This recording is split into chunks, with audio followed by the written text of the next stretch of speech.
بسم اللہ الرحمن الرحیم۔ السلام علیکم ناظرین، اپنے سوشل میڈیا پلیٹ فارم سے میں ہوں علی رضا الوی۔ آج ہم جو بات کریں گے وہ ہے جسٹس فائز عیسیٰ کے حوالے سے۔ فائز عیسیٰ کون ہیں، کہاں سے آئے ہیں، ان کی زندگی پہلے کیسی گزری اور چیف جسٹس بننے کے بعد انہوں نے کیا کیا اور آگے ان سے کیا توقعات ہیں، اس ساری صورتحال کا جائزہ لیں گے۔ اور یہ میرا آپ کے ساتھ پکا وعدہ ہے،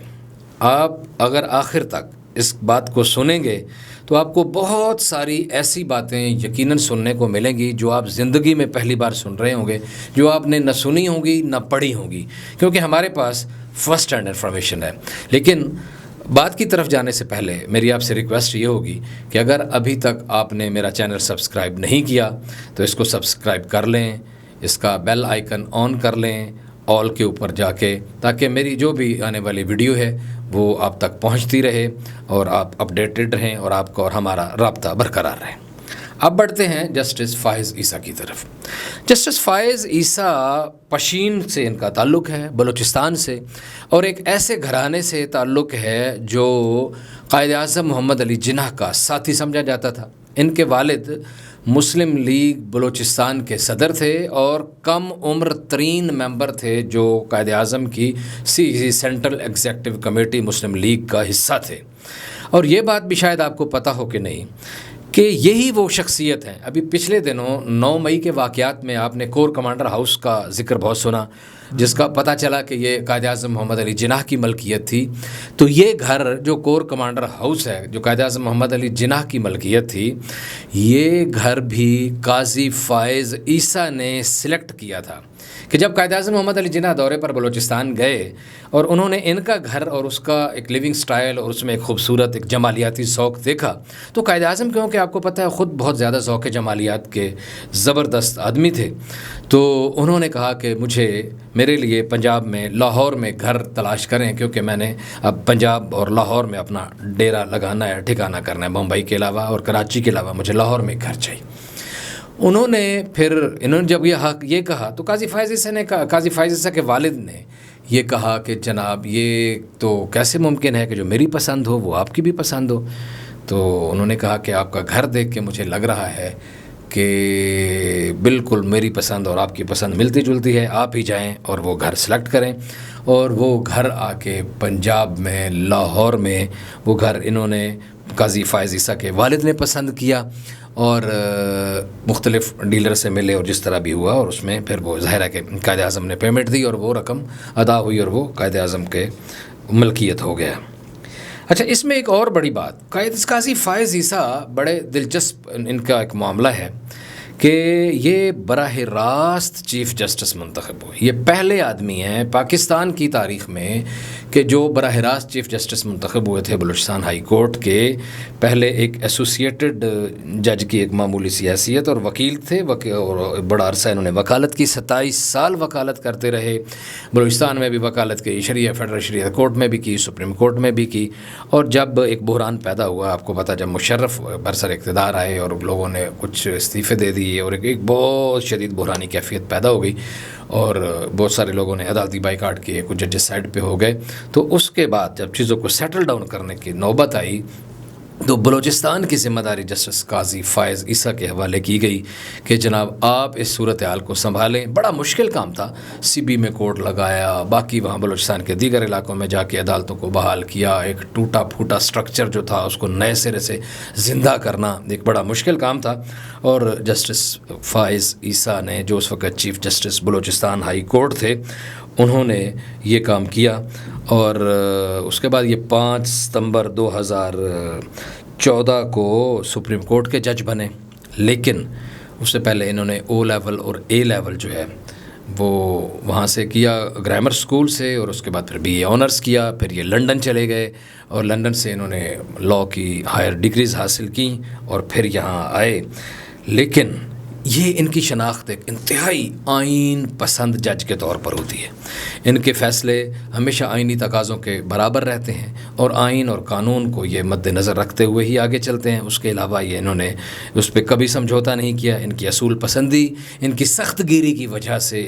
ان کا یہ معاملہ تھا کہ نہ جسٹس کھوسا کے زمانے میں اور نہ ہی عمر عطا بندیال کے زمانے میں اور نہ ہی کسی اور چیف جسٹس کے زمانے میں جو اہم ترین جو بنتے تھے بینچ، ان کا حصہ یہ کبھی نہیں رہے. اس کی وجہ کہ ان کا ایک اپنا سلسلہ تھا اور ایک ان کا اپنا مزاج تھا، اور یہ معاملہ جو ہے اس حوالے سے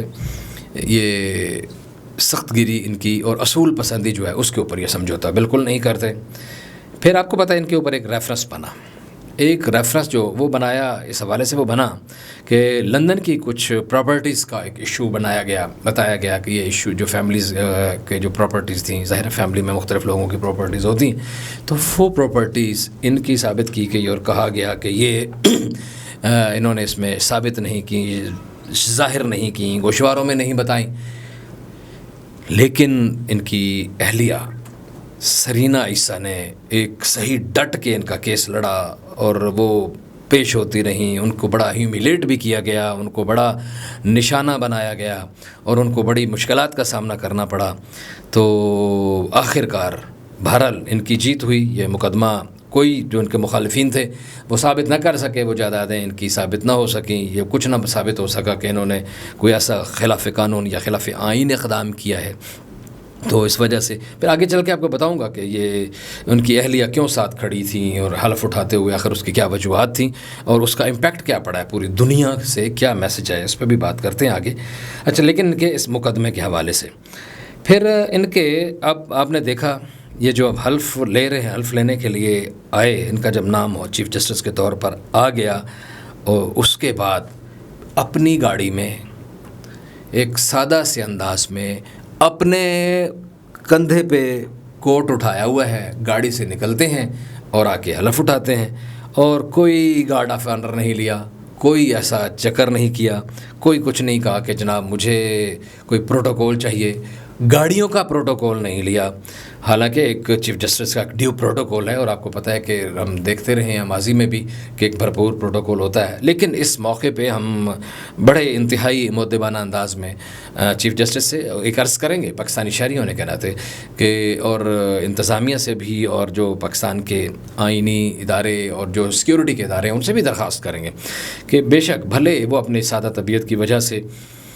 یا ان کو پسند نہیں ہے یہ شان و شوکت یا اس طرح کی چیزیں، لیکن ان کی زندگی بہت زیادہ اہم ہے اور پاکستان کے حالات بھی بہت زیادہ خراب ہیں، دہشت گردی کے واقعات ہوتے رہتے ہیں. تو کوئی دشمن، کوئی ملک دشمن، کوئی ایسا ان کو نقصان نہ پہنچائے، خدا نخواستہ، تو ضروری ہے کہ ان کو ڈیو پروٹوکول جو ہے ان کو لینا چاہیے اور ان کی زندگی کی سلامتی کو یقینی بنانا بہت زیادہ ضروری ہے. اس کی وجہ یہ ہے کہ ان کے دور میں بہت ہی زیادہ چیزوں کو بہتر ہونے کے ہم دیکھ رہے ہیں کہ امکانات ہوں گے. بہت سارے مقدمات پینڈنگ پڑے ہوئے ہیں، انہوں نے ان کو حل کرنا ہے اور انہوں نے اس کو بہتر کرنا ہے تو توقع کی جا سکتی ہے. ابھی تو ظاہر امیدیں ہیں، وہ جب جائیں گے تو اس وقت سے ہی ہم کچھ کہنے کی پوزیشن میں ہوں گے کہ ہم نے ان کی تعریف کرنی ہے یا ہم نے ان کے اوپر تنقید کرنی ہے. اور بالکل اگر یہ ٹھیک کر کے جائیں گے تو پوری تعریف کی جائے گی، ان کا ملک پوری ان کی تعریف کرے گا. اور ٹھیک کام نہیں کر کے جائیں گے تو پھر یہاں سے بہت سارے لوگ نمونہ عبرت بن کے گئے ہیں، اپنی روتے ہوئے آنسوؤں کے ساتھ گئے ہیں اور کہتے رہے، دکھائی دیے ہیں کہ ہم ڈوبتے سورج ہیں. ان سے پہلے بھی کچھ لوگوں کی گاڑیوں کو سینوں پہ، سروں پہ، کندھوں پہ اٹھایا گیا تھا اور آج وہ جب کسی تقریب میں آتے ہیں تو کوئی ان کو سلام لینے کا روادار نہیں ہے. یہ اپنا کردار ہے. لیکن آج ایک جس انداز میں انہوں نے آتے ہی پاکستان کی تاریخ میں پہلی بار ایک فل کوٹ لگایا،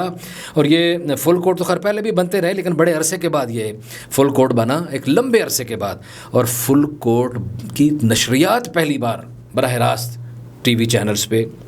سرکاری میڈیا پہ آئیں اور پوری قوم نے نہ صرف انصاف ہوتے ہوئے دیکھا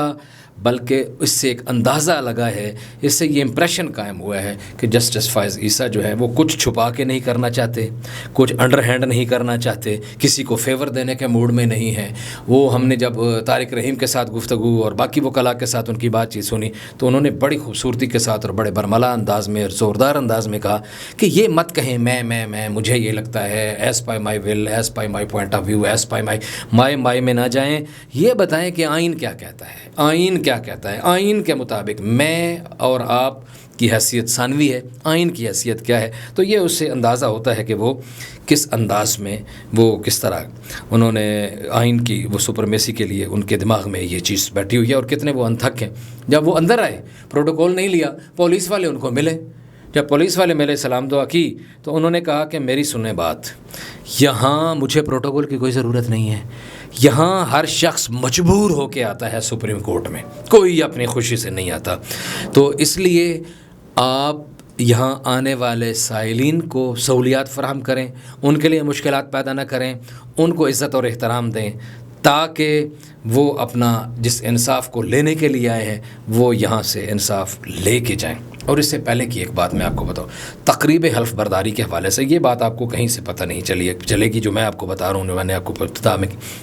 یہ سپریم کورٹس میں سارے ججز 15 کے 15 ججز اکٹھے ہوئے اور وہاں سے ایک قافلے کی صورت میں حلف اٹھانے کے لیے مل کے گئے۔ یہ تمام ججز کا chief justice of Pakistan justice فائز عیسیٰ کے اوپر اعتماد کا اظہار تھا کہ یہ گاڑیاں اکٹھی نکلیں، لیکن آپ کو بات بتاؤں یہ 15 گاڑیاں نہیں تھیں۔ کتنی گاڑیاں تھیں؟ 30 گاڑیاں تھیں۔ اب آپ پوچھیں گے علی رضا الوی کیا ہو گیا آپ کو، 15 جج تھے تو 30 گاڑیاں کیسے تھیں؟ اور آپ ساتھ کہہ رہے ہیں کہ پروٹوکول نہیں لیا انہوں نے، اس میں بھی پروٹوکول نہیں لیا۔ وہ 30 گاڑیاں یہ تھیں کہ ایک گاڑی میں جج صاحبان خود تھے، دوسری گاڑی میں ان کی فیملیز تھیں اور بڑی کلوز فیملی، صرف بیگمات ان کی موجود تھیں اور صرف چیف جسٹس کی ان کے جو ہے ان کی بیگم کے علاوہ ان کے بچے بھی ساتھ موجود تھے، اسی طرح سپہ سالار تھے، ان کی فیملی موجود تھی اور باقی لوگ بھی موجود تھے۔ اور وہاں آپ نے دیکھا کہ انہوں نے کوئی بھرپور انداز میں جو حلف تقریب برداری ہوئی، اس کے بعد عارف الوی صاحب وہی جنہوں نے ان کے اوپر ریفرنس دائر کیا ہوا تھا تو انہوں نے لیا، حلف بھی لیا، لیکن بہرحال عمران خان صاحب نے ریفرنس دائر کیا تھا۔ عمران خان صاحب خود کہہ چکے ہیں ہم سے غلطی ہوئی ہے کہ ہمیں یہ نہیں کرنا چاہیے تھا، ہم سے غلطی ہوئی۔ اور پھر یہی جناب صدر عارف الوی صاحب بھی یہ پہلے کہہ چکے ہیں کہ جب چیئرمین پی ٹی آئی یہ کہہ چکے ہیں کہ یہ ہم سے غلطی ہوئی ہے، ہمیں یہ کام نہیں کرنا چاہیے تھا، تو میں بھی اس بات کا مجھے بھی ادراک ہے اور میں بھی یہ واقعی ہم سے غلطی ہوئی ہے، ہمیں یہ کام نہیں کرنا چاہیے تھا۔ تو یہ گویا کہ ان کے کردار کے اوپر ایک مزید مہر ثبت ہو گئی کہ جن لوگوں نے ان کے حوالے سے ریفرنس دائر کیا تھا انہوں نے خود مان لیا کہ نہیں ہم سے غلطی ہوگی، ہم نے اس طرح نہیں کرنا چاہیے تھا۔ اچھا، اب ایک صورتحال یہ ہے کہ اب ان سے توقعات کیا ہونی چاہیے۔ توقعات مجھے تو بہرحال یہ ہیں کہ یہ اپنے جتنا بھی ان کا عرصہ اقتدار ہے، ان کے پاس کچھ تھوڑے ہی ہیں، 13 مہینے اور کچھ دن ہیں، اور اس میں یہ مجھے امید ہے یہ عوامی توقعات پر پورا اتریں گے، کیونکہ آج بھی یہ کہہ رہے تھے کہ اتنے ہزار مقدمات ہیں۔ آج بھی انہوں نے اپنے کامنٹس میں یہ بات کی کہ ہمیں پتہ ہے کہ ہمارے یہاں بیٹھنے سے ایک دن میں جب سارے جج 15 کے 15 جج یہاں بیٹھے ہوئے ہیں تو کتنے مقدمات مزید پینڈنگ ہو گئے ہوں گے۔ تو وہ لوگوں کو انصاف دلانے کے لیے میرا خیال ہے وہ کوشش کریں گے۔ اور جیسے انہوں نے اپنی آج کے پہلے دن کے کامنٹس میں یہ بھی بات کی کہ ہم انصاف کا نظام جو ہے تیز تر کریں گے، کہ یہاں ہمارے بیٹھنے سے حکومت پاکستان کا، قوم کا، لوگوں کا، ٹیکسوں کا بہت زیادہ پیسہ خرچ ہوتا ہے ہمارے اوپر۔ اور انہوں نے یہ بھی کہا کہ ہم تو ایئر کنڈیشن کمرے میں بیٹھے ہوئے ہیں، تو لوگ باہر گرمیوں میں جل رہے ہیں، تو اس کا ہمیں ادراک ہونا چاہیے۔ تو یہ جو باتیں ہیں یہ تو بڑی زبردست باتیں ہیں، لیکن اگر یہ باتیں عمل اختیار کر جائیں اور یہ آگے بڑھیں، آگے جب نیچے تک لیول پر تمام ہائی کورٹس کو یہ ہدایات دیں، ظاہر ہے کچھ لوگوں کو یہ لے کے آئیں گے، مجھے یہ پتہ ہے کہ جو ادھر کچھ لوگ ادھر مزید آئیں گے سپریم کورٹ میں، کچھ چیف جسٹس صاحبان جو 2 ہائی کورٹس کے ہیں وہ بھی ادھر مزید شامل ہو جائیں گے، اور جب یہ آئیں گے تو پھر ایک مزید نئی ٹیم بنے گی اور یہ مزید آگے بڑھیں گے، اور اب مختلف جو سارے کورٹس ہیں ان کو بھی یہ ہدایات جاری کریں کہ جناب جو مقدمات کی ایک لمبی لائن ہے اور جو ایک بہت زیادہ خرابی ہے پاکستان کے نظام عدلیہ کے اوپر، جو انگلیاں اٹھائی جاتی ہیں کہ یہ نمبرنگ میں بہت نیچے ہے، تو اس کو یہ بہتر بنا سکتے ہیں، اور اس میں بہتر بنانے کا یہی طریقہ ہے کہ جلد از جلد انصاف فراہم کیا جائے، اور انصاف ہوتا ہوا جو ہے وہ دکھائی دے، خالی نعرے بازی اور جس طرح ماضی میں ہوتا رہا ہے وہ انصاف تعطل کا شکار نہ ہو۔ آج انہوں نے یہ ثابت بھی کیا ہے، اور امید ہے کہ یہ آئندہ بھی اس کے اوپر اپنا سلسلہ جاری رکھیں گے۔ آج آپ سے اتنی ہی بات، اور کل آپ سے مزید تفصیلی بات کریں گے، اور اپنا خیال رکھیے گا۔ اور جاتے جاتے آپ سے ایک بار پھر گزارش کہ اگر آپ نے ابھی تک ہمارا چینل سبسکرائب نہیں کیا تو اس کو سبسکرائب کر لیں، بیل آئیکن جو ہے اس کو آن کر لیں، تاکہ ہمارے تمام جو بھی ویلاگ ہو وہ آپ تک پہنچتا رہے۔ بہت شکریہ۔